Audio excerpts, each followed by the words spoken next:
She was wearing a gray hoodie that cost $12 from a clearance bin, and she had a hole in her left sneaker where the rubber had peeled away from the toe. She hadn't noticed it until she sat down on the BART train, and she thought about stopping to buy new shoes. But then she thought, what's the point? She had a 2 p.m. meeting. She had 17 unread emails from 3 different continents. She had a company valued at $58 billion waiting for her to show up and be brilliant. And somewhere in the middle of all that, she just hadn't gotten around to new shoes. Her name was Maya Chun. In 3 hours, a waiter was going to call her a slut in front of 60 people. In 4 hours, she was going to own him. Literally. The morning Maya Chun walked into the Gilded Fork, she had already been awake for 19 hours. This was not unusual. Sleep, for Maya, had always been a negotiation, something she bargained for in 2-hour increments between server migrations and product launches, and the kinds of late-night video calls with engineers in Singapore that left her speaking a pidgin blend of English, Mandarin, and Python syntax. At 22 years old, she had slept in her office more times than she could count. She had once fallen asleep during a Forbes interview. Not rudely, not dramatically, just quietly closed her eyes mid-sentence and woken up 6 minutes later to a journalist looking at her with an expression somewhere between professional alarm and involuntary fascination. The journalist had described her, in the resulting article, as possessed of an eerie, otherworldly calm. Maya had read that line and laughed until her coffee came out of her nose. The article, published in Forbes's annual 30 Under 30 Tech issue 3 years ago, had been one of the last times Maya Chun allowed herself to be photographed for a major publication. Not out of arrogance or reclusiveness, but out of a pragmatic calculation she had made at 19, sitting in the Nexus Technologies server room with paint-stained jeans and a half-eaten granola bar balanced on a networking switch. The less they see me, the more they see the work. She had been right, as she was about most things she gave serious thought to. Nexus Technologies had grown from a 2-person operation in a Berkeley dorm room to a $58 billion company in 4 years. The Nexus AI infrastructure platform now powered the back-end systems of 11 Fortune 500 companies, 3 of the world's largest sovereign wealth funds, and, quietly, in a deal that had not yet been announced to the public, the Department of Defense's new Adaptive Logistics Network, a project so classified that only 4 people in the United States government knew her name, was attached to it. Those 4 people called her Commander. Derek Walsh had started using the title 6 months ago, when she delivered a keynote at a private industry summit that reduced several senior engineers, men with silver hair and patents older than she was, to a stunned silence followed, gradually, and then all at once, by a standing ovation. He had shaken her hand afterward with the particular warmth of a man who had met very few people he genuinely considered his intellectual equals, and said, "You're the most dangerous thing I've ever seen in a hoodie, Commander." Maya had laughed and asked him where the coffee was. Today, she was not thinking about any of this. She was thinking about lunch. Specifically, she was meeting James Caldwell, Apex Ventures, Nexus board member, one of the first people to write her a check when everyone else described her idea as ambitious but premature, for what James billed as a casual lunch, and what Maya understood to be a 45-minute forensic interrogation about Nexus's Q3 projections and the timeline on the DoD contract. James Caldwell was not a man who did casual anything. He ate casual lunches the way a great white shark swam casually through shallow water, with complete and deceptive ease and teeth. She had suggested the Gilded Fork because it was quiet, because the booths were deep enough to have a genuinely private conversation, and because, though she had not mentioned this to James, the restaurant was now, technically, an asset of Nexus Holdings LLC. 6 weeks ago, Nexus had quietly completed a $340 million acquisition of the Meridian Hospitality Group, a collection of 12 upscale restaurants and 4 boutique hotel properties across San Francisco, Los Angeles, and Seattle. The acquisition had puzzled analysts who covered AI infrastructure firms and expected Nexus to behave like one. What they couldn't have known was that the Meridian properties were the first physical test beds for a hospitality operations AI platform Maya had been designing for 2 years. She wanted to see the Gilded Fork in person before the internal review was complete. She had the operational documents, but she had learned early and thoroughly that documents never told you what a room felt like. Victoria Leong, her chief of staff, was already inside. Maya had sent her 2 hours ahead under the cover of a private reservation, and Victoria, who had spent enough years at Maya's side to have developed the social camouflage of a particularly unremarkable piece of furniture when circumstances required it, was sitting in a corner booth with a sparkling water and a tablet, running quietly through the Meridian operational audit without attracting a single curious glance.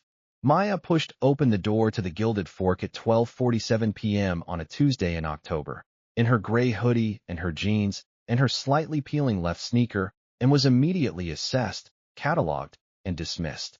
This happened everywhere. She had made a kind of peace with it. She had one of those faces that people looked at and thought, young, female, Asian, ordinary. No alarm bells rang. She spoke quietly. She stood with her shoulders slightly forward, a posture she'd developed as a child to seem less threatening to taller people, a habit she'd never entirely corrected. People who had met her once forgot her face. People who had never met her at all. People like Brandon Cole, who was 27 years old and had been working the floor at the Gilded Fork for 2 years on the twin foundations of his uncle's management position and his own extraordinary confidence in his ability to judge a person's worth at a glance, looked at Maya Chun and saw nothing worth their attention. This was the first of many mistakes Brandon Cole would make that afternoon. The Gilded Fork existed at the precise intersection of genuine culinary talent and aggressive wealth signaling. The decor was cool slate and warm walnut. Edison bulbs hung at artistically irregular intervals, a wine list that began at $80 a bottle and grew rapidly more alarming from there. The Tuesday lunch crowd was venture capitalists entertaining clients, startup founders celebrating funding rounds, the occasional journalist angling for a scoop over a $45 entree. It was the kind of room that had learned, over many years, to recognize the specific visual grammar of money. The discreet watch, the quietly expensive blazer, the name that caused a waiter to straighten almost imperceptibly. Maya spoke none of that grammar. This was a deliberate choice she made every morning when she got dressed.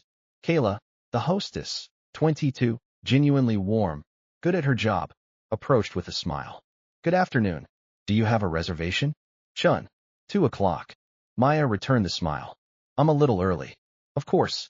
Right this way, Ms. Chun. They were halfway through the dining room when Brandon Cole materialized from the direction of the server station like a front moving in from the Pacific, not sudden but inevitable, carrying its own pressure. He was tall, conventionally handsome in the way that certain men are without having earned it through any particular effort, and he wore his server's uniform with the slightly too casual confidence of a man who considered himself categorically above the position he held. He had been on the floor since 10 a.m. and was already quietly resentful about it, and Maya Chun, hoodie, jeans, grocery store shoes, walked into the field of his attention like a test he had already decided the answer to. Hey. He stepped into Kayla's path. Kayla, I've got this one. Kayla slowed. She looked at Brandon, then at Maya, then at Brandon again. Something moved briefly across her face. Not quite discomfort, not quite warning, and she said, carefully, Mr. Caldwell's party. The 2 o'clock reservation. I've got it, Brandon said, and the flatness of his tone foreclosed argument. Kayla offered Maya a small, apologetic smile and withdrew. Brandon looked at Maya the way a person looks at a piece of fruit they're already planning to put back, with a proprietary assessment that has already concluded before it has technically begun. You're with the Caldwell reservation? The skepticism was light, conversational, barely disguised. The voice of someone performing a routine they had performed before. That's right. James Caldwell. He said the name like a bouncer reading a guest list, like the name itself was a door she needed to prove she deserved to walk through. Yes. The James Caldwell. Maya looked at him steadily. James Caldwell, senior partner at Apex Ventures. He should arrive around 2:07. The precision of the time paused him fractionally. Right? He said, recovering. Well, we have a dress code. The restaurant had no posted dress code. Maya knew this because Victoria had sent her the complete operational overview of the Gilded Fork 6 days ago. Host manual, service protocols, employee handbook. None of them contained attire requirements beyond the phrase smart casual, which was not defined. I see, Maya said. And we're actually, Brandon gestured at a dining room that was perhaps 2/3 full, with several conspicuously empty tables, extremely booked today. hard to accommodate walk-ins. I have a reservation. Right, but that reservation, 2 o'clock, under Chun, is under Mr. Caldwell's name. It's under Mr. Caldwell's party. I'm part of his party. Maya's voice remained level. It always remained level. It was one of the first things anyone noted about working with her, that she had one register regardless of circumstance, the same tone for catastrophic server breaches and coffee orders alike. Brandon studied her for another moment. The calculus happening behind his eyes was legible. He was doing what people like him did, constructing a narrative from surface signals and testing that narrative against the subject's resistance, looking for the crack that would confirm the story he'd already written. He had seen her hoodie. He had seen her sneakers. He had seen her face. Young, female, unremarkable, and he had decided what she was. What she was, in Brandon Cole's assessment, was someone who did not belong here and was likely a +1 dragged along by a generous employer, or worse, someone who had used a wealthy man's name to access a restaurant she could not, by his judgment, afford. He settled on the second. He made a mistake. Look, Brandon said, lowering his voice to the specific register used by people who believe they are doing you a favor by humiliating you quietly. I don't know what your arrangement with Mr. Caldwell is, and I'm honestly not here to make assumptions about that. But this restaurant, a sweep of his hand at the dining room, proprietorial and dismissive in equal measure, has a particular clientele, a particular standard. And we're not really. Brandon. The voice came from a nearby table, a woman in her mid-40s, charcoal blazer, reading glasses now lowered. She had been watching the exchange for the last 40 seconds with increasing discomfort. Is there a problem? No problem at all, Brandon said smoothly, not looking at her. Just walking through our reservation policy. He turned back to Maya. We don't serve your kind here, he said. The dining room did not go entirely silent. Conversations continued, silverware chimed against plates, the ambient soft jazz overhead played on without interruption, but something shifted. A table of 3 to the left stopped talking mid-sentence and did not resume. The woman in the charcoal blazer set her reading glasses on the tablecloth. At a corner booth near the window, a young man with a journalist's instinct for the moment before a story becomes a story reached slowly for his phone and pressed record. The phrase hung in the air with the specific ugliness of something that cannot be taken back. Maya looked at Brandon for a long moment. Is that so? She said. That is so, he confirmed. The confidence in his voice was absolute. It was the confidence of a man who had been protected from consequences long enough to have forgotten that they existed. He leaned forward slightly. A mistake, because the movement brought his voice to a volume that carried cleanly to the 3 surrounding tables, and said, with the practiced cruelty of someone who knows they have an audience and has chosen to perform for it. This is a fine dining establishment, not a place for, he glanced at her shoes, people who wander in off the street looking for a free meal. So why don't you step outside and wait for the pause was a blade, boss to arrive. And next time, dress appropriately before you try to get into somewhere like this, SLT. Asterisk. The last word entered the room like something thrown through glass. At the corner booth, Tom Reeves, 29 years old, independent tech journalist, had come in for a quiet Tuesday lunch and was planning a piece on restaurant culture for his newsletter. Looked at his phone. Recording. Good. He set it face up on the table and folded his hands. At the back booth, Victoria Leong looked up from her tablet. Her expression did not change. She opened a new document and typed 4 lines. She dated it, time-stamped it, and saved it. At the table in the center of the room, the woman in the charcoal blazer stood up and said, Excuse me. Did you just... Ma'am, Brandon began. Did you just call this woman a... It's all right, Maya said. The woman looked at her. Everyone within immediate radius was now looking at her. At the gray hoodie, at the calm face, at the complete and total absence of the reaction Brandon had, on some level, been hoping to provoke. People like Brandon feed on visible impact. They need to see the wound to know the weapon worked. Maya was giving him nothing, which was, though he did not know it yet, the most dangerous thing she could possibly have done. It's all right, she said again, quietly, and then she turned and walked toward the entrance. She did not go outside. She stood just inside the glass doors, took her phone from her hoodie pocket, and sent a single text to a contact labeled V. 3 words. Then she put her phone away, leaned against the wall with her hands in her kangaroo pocket, and watched the room with the alert stillness of someone who has set something in motion and is now simply waiting for physics to do its work. 2 minutes and 40 seconds later, the front door opened. Derek Walsh walked in. Derek Walsh entered rooms the way significant weather events entered weather maps. You did not always see them coming, but the atmospheric pressure changed before they arrived. He was 48 years old, and he had the specific physical authority of someone who had been called impressive since he was 32 and had grown into the word without becoming arrogant about it. He was the CEO of Vanguard Systems, which was among the top 5 enterprise software companies in the world, and his face was recognizable enough that 2 people near the entrance glanced at him and then glanced again, recalibrating. He was supposed to be at a board meeting in Palo Alto.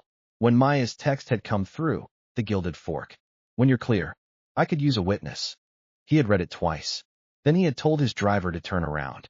Because Maya Chun had never, in 3 years, asked for anything that could be characterized as social backup. She was the most self-sufficient human being he had encountered in nearly 3 decades of building and running companies. And if she was asking him to show up somewhere, something had happened that he genuinely wanted to be present for. Not to rescue her. He understood instinctively that she did not need rescuing, but to watch. He walked in and saw her immediately. Gray hoodie, jeans, leaning against the wall beside the entrance with the composed expression of someone waiting for a connecting flight. He crossed the room to her in 8 strides. "Commander," he said. The warmth in his voice was completely unperformed. "Derek," Maya smiled at him. A real smile, not the careful professional version she deployed in conference rooms and press contexts. "How was Palo Alto?" "Longer than it needed to be." He took in the room with the quick scan of a man who had spent decades reading professional environments. "What happened?" "Nothing yet," she said. There was something in the way she said "nothing yet" that made him look at her more carefully, and then look at the floor waiter who had gone very still at the server station, watching their exchange with an expression that had shifted, in increments, from the residual confidence of someone who had just made an example of someone to the first faint awareness that the example had perhaps been made incorrectly. Derek Walsh did not know Brandon Cole. Brandon Cole absolutely knew Derek Walsh. "Is that?" Brandon's colleague Priya, 24, appeared at his elbow and whispered, "Is that Derek Walsh?" "Yeah," Brandon said. His voice came out strangely. "Who is she?" Brandon's jaw moved without producing intelligible sound, because Derek Walsh, CEO of Vanguard Systems, net worth $4.2 billion, named by Time magazine as one of the 25 most influential people in global technology, had just walked across a crowded restaurant to the woman in the gray hoodie and called her commander, and he was now standing beside her with the body language of someone in the presence of a superior. Not a colleague, not a social equal, a superior. "I don't know," Brandon said. This was, itself, a mistake, because he should have known. Anyone in a customer-facing role at an upscale establishment in San Francisco in 2025 should have internalized, at minimum, that wealth in this city had long since decoupled from visible display. The people who looked least like money were frequently the people who had the most of it, because they had accumulated enough of it to stop performing its possession. Brandon had not known this, or had known it in the abstract and failed to apply it, because the habit of sorting people by appearance was so deeply grooved that it processed faster than the part of his brain that knew better. James Caldwell arrived at 2:07 p.m. He walked in, saw Maya and Derek together at the entrance, stopped for a full 2 seconds, and then began laughing, a short, quiet sound he quickly controlled. "Maya Chun," he said, arriving at her side. "Why are you standing by the door?" "I booked a table." "Minor logistical complication," Maya said. "What kind of?" He read something in her expression, or in Derek's, or in the texture of the room itself. James Caldwell had 35 years of reading rooms, and stopped asking. He looked at the residual tension, at the server station where Brandon Cole had gone entirely still, at the corner booth where a young man had a phone face up on the table and was not touching it, and at the far corner where a woman with a tablet had looked up from her work and was watching with focused, intelligent attention. "Oh," James said. "Sit down," Maya said. "I'll explain in a minute." James sat. What Brandon Cole did not know. What Gerald Cole, upstairs in the manager's office reviewing the evening reservation list, did not know. What most of the staff of the Gilded Fork and most of the guests currently occupying its tables did not know. 6 weeks ago, Nexus Technologies had finalized a $340 million acquisition of the Meridian Hospitality Group. Meridian was not a technology company. It was a portfolio of 12 upscale restaurant locations and 4 boutique hotel properties, collectively generating revenues that were modest by Nexus standards and operationally unremarkable by anyone's. Industry analysts had greeted the acquisition with carefully worded puzzlement.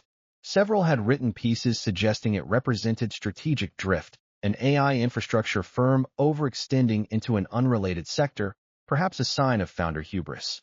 One particularly confident commentator had called it the kind of acquisition that looks interesting at the announcement and confusing 18 months later.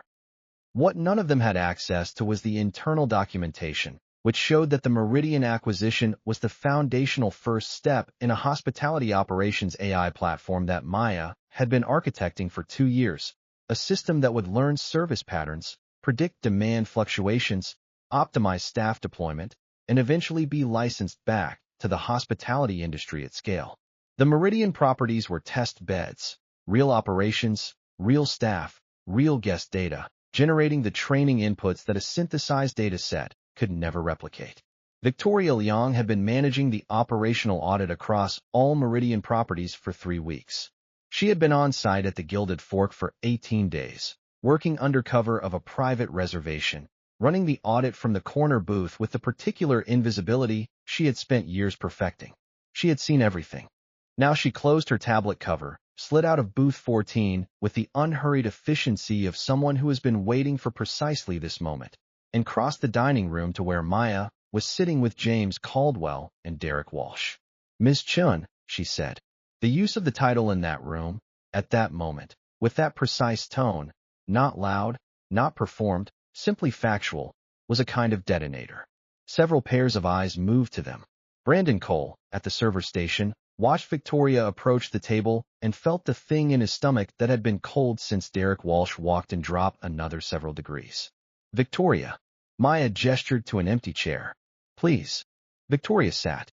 She opened her tablet on the table without theater and began to speak in the measured cadence she used for executive briefings. "I've been conducting operational review at this location for 18 days, she said.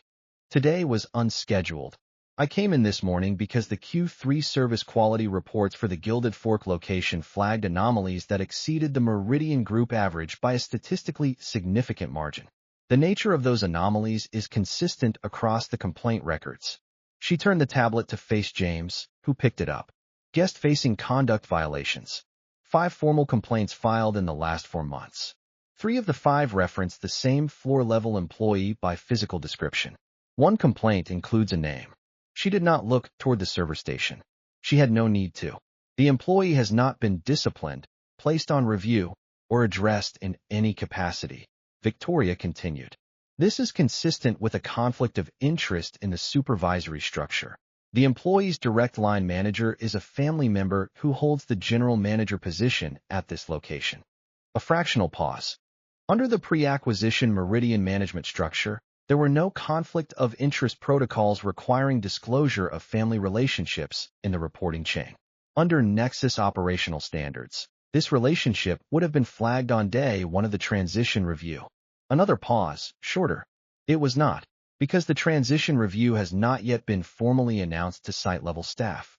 Derek Walsh, who had been listening with the focused attention he brought to quarterly earnings presentations, said, "Is that the complete picture?" "No," Victoria said.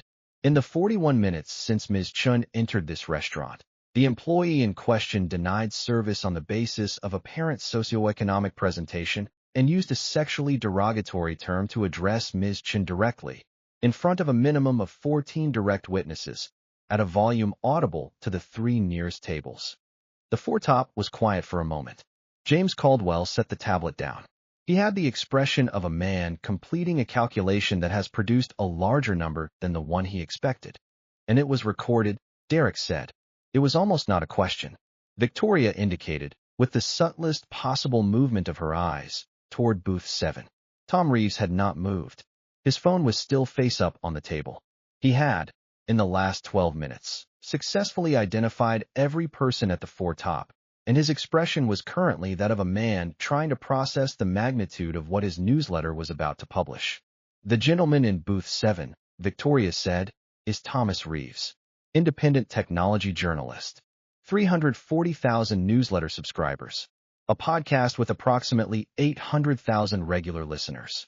He has been recording since the incident. A silence of 3 seconds. Well, James said. Yes, Victoria agreed. Brandon Cole's girlfriend, Sophia Hartley, was having lunch 3 tables away. She had been there since noon, running what she called Content Day, a quarterly ritual in which she and her friend Camille visited 4 or 5 upscale San Francisco venues in succession, photographing meals and ambient details and their own carefully composed reflections in mirrored surfaces, generating the material that sustained her 280,000-follower lifestyle brand for the following several weeks. She had a pale pink linen blazer and a camera roll full of the gilded forks interior, and she had been mid-filming an Instagram story of the dining room's chandelier detail when Brandon's exchange with the woman in the gray hoodie had happened. She had not filmed that part. She had stopped filming. She had looked away. She had taken a slow sip of her wine and told herself, in the fast and practiced way that people tell themselves things they don't entirely believe, that she hadn't quite heard what she thought she'd heard, or that if she had, it was probably more complicated in context, or that it wasn't really her place to. She had not examined this chain of reasoning very carefully at the time. She was examining it now, with considerably more attention, as she watched the table where Derek Walsh and James Caldwell and the woman with the tablet sat with the woman in the gray hoodie, and tried to understand what was happening. Soft, Camille said quietly, tilting her head toward the foretop. Who is that? The girl in the hoodie? I don't know. The man she's sitting with isn't that. I said I don't know, Cam. She looks so young. Why is Derek Walsh? Sophia stopped listening to Camille because she had just watched Tom Reeves, in booth 7, type something rapidly on his phone and then put it face down on the table with the decisive gesture of someone who has just sent something they cannot unsend. His expression, when he looked up, was the expression of a man who has Googled someone and received an answer that significantly exceeded the scale of his question. He stared at the woman in the gray hoodie for a long time. Then he stared at his recording. Sophia looked at Brandon, still frozen at the server station, watching the foretop with the absolute immobility of someone standing at the edge of a high place and only just beginning to understand the height. She thought about what he had said. She thought about the word specifically and how she had chosen, 3 minutes ago, not to have heard it properly. She drank the rest of her wine. Gerald Cole came downstairs at 2:34 p.m. He was a thick-set man in his mid-50s, with the provisional authority of someone who ran a small domain extremely well and had never been required to test his competence against anything larger. He had been the Gilded Forks general manager for 8 years, 2 under the original ownership, 6 under Meridian.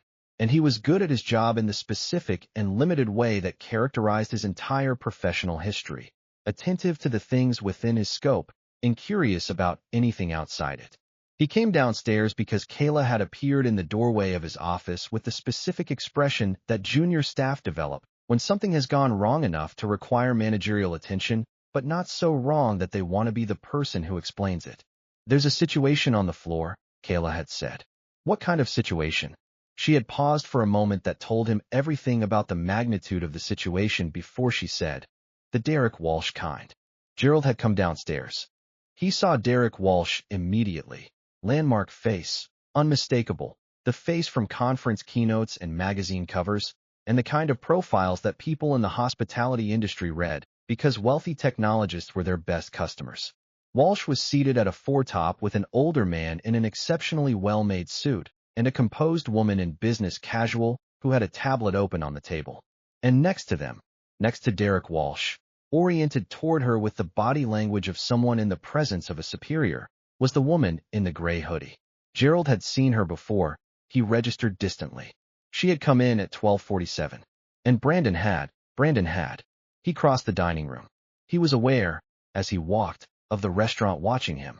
Not overtly, not rudely, but with the collective attentiveness of a room that has decided, collectively, that something important is happening at table 4 and that this is the relevant place to direct one's peripheral attention. Gentlemen, he said, arriving at the table. Ladies, I understand there may have been some difficulty with Gerald Cole. The woman with the tablet looked up at him. Her eyes were calm, direct, and entirely without warmth. Not hostile, simply occupational. That's right.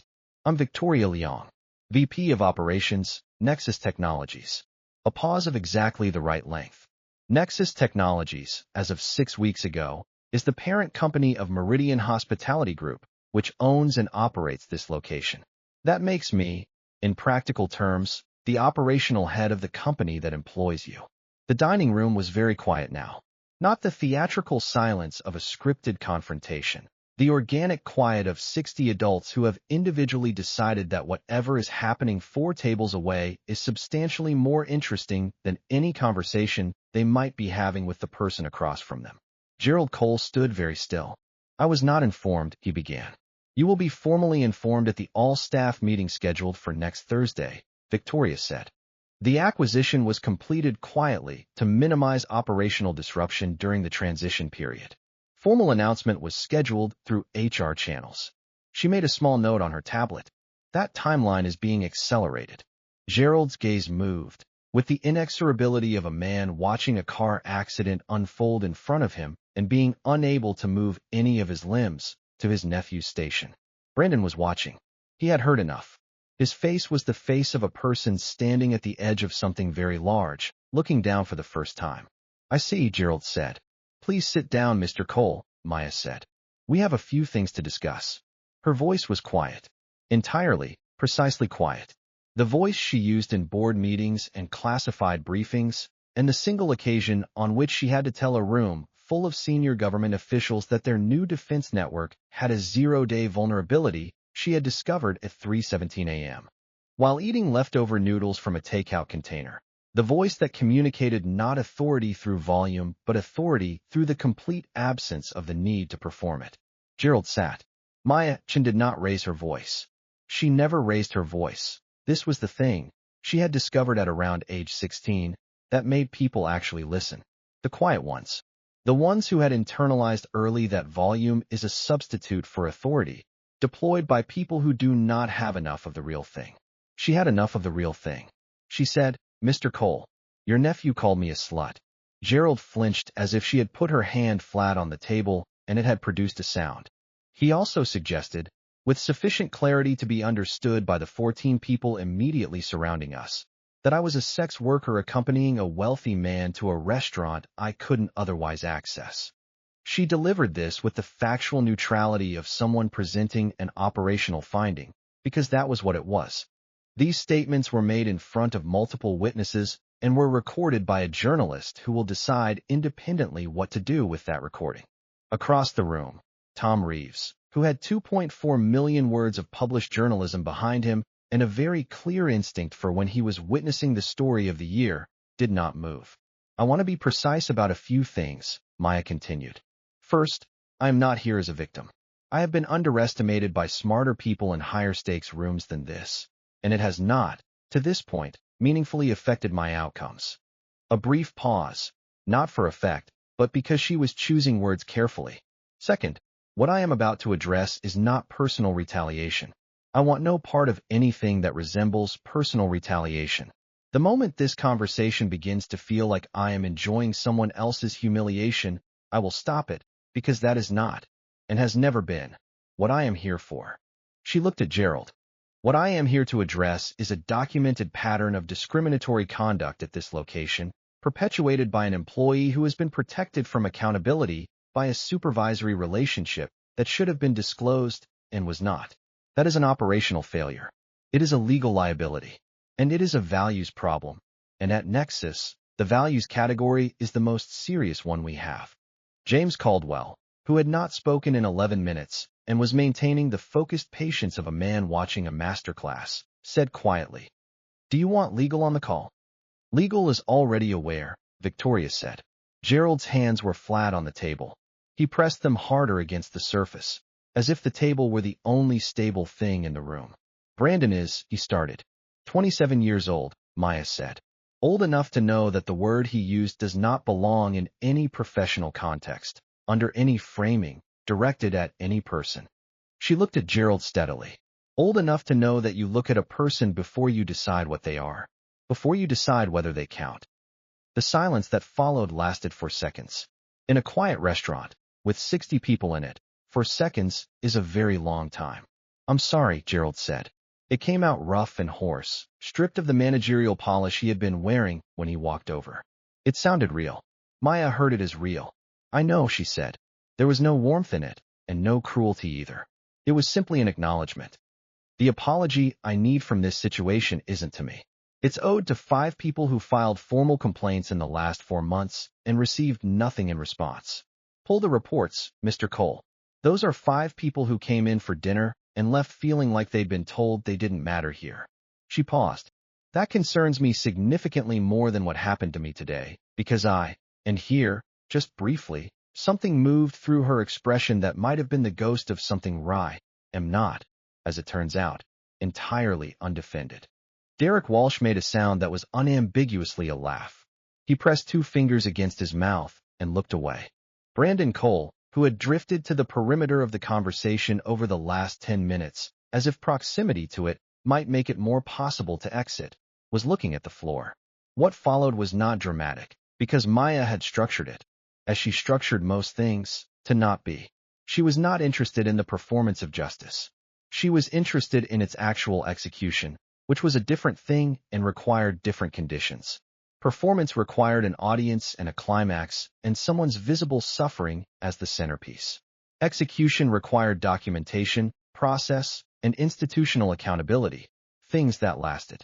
Brandon Cole was asked, by Victoria Leong acting in her formal capacity as VP of Operations of the parent company, to complete his current shift. The restaurant had guests who deserved service, and walking out mid-floor was not going to happen. He was directed to report to an HR meeting at the Nexus regional offices the following morning at 9 a.m. His employment would be reviewed under the Nexus HR framework, which had been applied to all Meridian properties from the date of acquisition and included zero-tolerance provisions for guest harassment and discriminatory conduct. The outcome of that review was not announced in the dining room. Gerald Cole was placed on administrative leave, effective immediately, pending a conflict of interest review of his supervisory relationship with Brandon and his handling of the 5 prior guest complaints. He was escorted, quietly, to his office to collect his immediate personal belongings by Victoria's assistant, who had arrived at the restaurant 7 minutes ago and was waiting in the lobby. What was addressed publicly, not by Maya, but by a visibly shaken Gerald Cole before he left the floor, because Victoria had suggested with the absolute firmness of someone making a request that is functionally a directive that some acknowledgement to the room was warranted, was a brief statement. Gerald Cole stood in the center of the dining room and said, without prepared notes, "An incident of unacceptable conduct by a member of our staff occurred today, and I want to sincerely apologize to any guest who witnessed or experienced it. The management of this restaurant failed in its responsibility to maintain a safe and respectful environment, and we are taking immediate steps to address that failure." Several guests looked at Maya as he spoke. Maya was reading the menu. After a moment, she looked up at Kayla, who was standing near the host's stand with her hands clasped and her eyes slightly too bright. "The halibut," Maya said. "What's the preparation?" Kayla blinked. "Pan-seared. It comes with a lemon beurre blanc and roasted." "Perfect," Maya said. "I'll have that." The halibut was, genuinely and without irony, excellent. James Caldwell waited until the food arrived before returning to what he had actually come for, which was a forensic examination of Nexus's Q3 projections. He lasted 4 minutes before saying, "The DoD contract timeline." "Ahead of schedule," Maya said, without looking up from her plate. "Don't make that face." "I'm not making a face. You're making the face you make when you're about to say you're not surprised when you are." James put his fork down. "I'm perpetually terrified." "You've said." Derek Walsh laughed properly this time, and the sound of it, the genuine, unguarded laugh of someone who finds their life more interesting than they expected, moved through the dining room and released some last residual tension, that had been sitting in the room since 12:51 p.m. At booth 7, Tom Rees was typing very fast. The article went live at 4:15 p.m. Its title was, "The most powerful person in that restaurant was wearing a $12 hoodie, and a waiter called her a slut." In the first hour, it was read 240,000 times. By midnight, it had been picked up by TechCrunch, The Verge, Bloomberg Technology, the Associated Press, and 17 international outlets who translated it into as many languages. Twitter, or the platform that had been called Twitter and then X, and then, after yet another rebranding, was now known as Axis, surfaced the phrase commander as a globally trending topic at 9:47 p.m. Sophia Hartley's Instagram account, which had 280,000 followers at noon, had lost 40,000 of them by the following morning, because Tom Reeves had included in his article a detail about a woman seated 3 tables away who had filmed the dining room immediately before the incident and not, when the incident occurred, used her camera. Maya saw none of this in real time. At 4:15 p.m., she was in her office at Nexus headquarters on the 3rd floor, reviewing server architecture proposals for a client deployment in Seoul. She had her shoes off. The left sneaker had been bothering her left heel since 11 a.m., and she had a cup of green tea and a half-eaten energy bar and 17 browser tabs open across 3 monitors, and she was deeply and genuinely absorbed in the work. Lily Park came in at 5 p.m. with a tablet displaying a stack of media requests and the careful expression of someone transporting something fragile. "You need to see this," Lily said. "Thursday," Maya said, not looking up. "Maya, media requests go on the Thursday review list, Lily. You know the 2.4 million reads in 4 hours, Lily said. "Brandon Cole has been terminated. Gerald Cole is on administrative leave." Tom Reeves's podcast has received 340,000 new subscribers since 3 p.m. Commander is trending globally. A pause. Victoria says the HR line for the Meridian Properties received 6 calls today from staff at other locations who want to report similar incidents. Maya stopped typing. She was very still for a moment. "Tell Victoria to establish an independent reporting channel across all 12 Meridian locations," she said. "Anonymous submission system. Third-party review board. Response guaranteed within 48 hours. I want it operational before next week." She paused. "And tell her thank you." Lily nodded and made a note. "Also," Maya said, returning to her screen, "can you find me shoes? Size 7. Nothing from a clearance bin this time." Lily smiled. "Any other requirements?" Maya glanced at her left foot, currently sock-footed on the floor. "Structurally sound," she said. "That's the only requirement. Just structurally sound." Maya Chen's alarm went off at 5:47 a.m. on Wednesday. She lay in bed for 4 minutes, a long time, for her, looking at the ceiling. Through the window of her apartment, San Francisco was doing its quiet gray October morning thing. The faint sound of the N-Judah streetcar somewhere below, a triangle of pale sky visible between the building across the street and the building beside it, the distant complaint of a gull. She thought about the Meridian Properties and the 6 staff members who had called Victoria's line. She thought about the 5 complaints that had gone nowhere under the previous management structure. 5 people who had done the thing you're supposed to do, which is tell someone, and had told someone and received nothing in return, and had presumably concluded from that experience that telling someone was not worth the effort. She thought about what it would cost them, going forward, to try telling someone again. She thought about power, about the specific texture of having it quietly and the responsibility that came with that specific texture. Power that was visible was, in some ways, simpler. Visible power was tested, questioned, contested, held to account by the people who could see it clearly. Power that was invisible was more efficient in some ways and more dangerous in others, because invisible power could develop blind spots along its own edges without anyone being positioned to name them. She was 22 years old, and she had, in her quieter moments, a healthy respect for how much she did not yet know. She got up, made coffee, and sat at the kitchen table with her laptop and the board deck and the Seoul deployment plan and the thing she had been building for 4 years, which was not simply a company. Though it was a company, and she took it seriously as a company, but a way of operating in the world that she intended, eventually, to mean something larger than the sum of its valuations. At 7:30 a.m., her phone lit up with a message from an unknown number.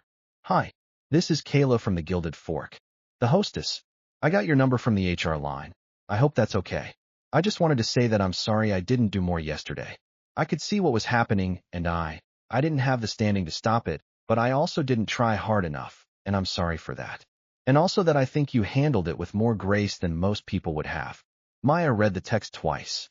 She thought about Kayla Morris, 22 years old, same age as Maya, standing at the host stand with her hands clasped and her eyes too bright, doing her job in a building where the power structure had made it very difficult to do her job well.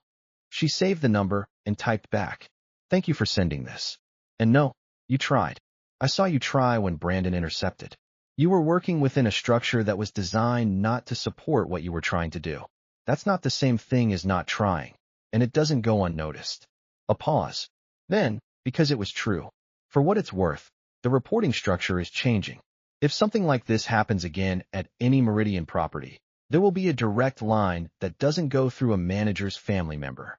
You'll receive the information through HR next week. She sent it and went back to the board deck. In servers spread across 14 data centers on 3 continents, the infrastructure Maya Chun had designed and built before she was old enough to rent a car in most U.S. states was processing 4.7 billion operations per second, quietly, reliably, without announcement or recognition, holding up the digital architecture of enterprises and governments and research institutions that used it daily without knowing whose mind had built it. She drank her coffee. She had a company to run. She was 22 years old, and she was, by any honest and external measure, extraordinary. And she wore a gray hoodie and had a hole in her left sneaker, and she had preferred it that way for 3 years now, because the people who looked at her and decided, without asking and without evidence, that she didn't belong, were doing her a particular kind of favor. They were showing her, clearly and without ambiguity, exactly who they were. And Maya Chin had an excellent memory.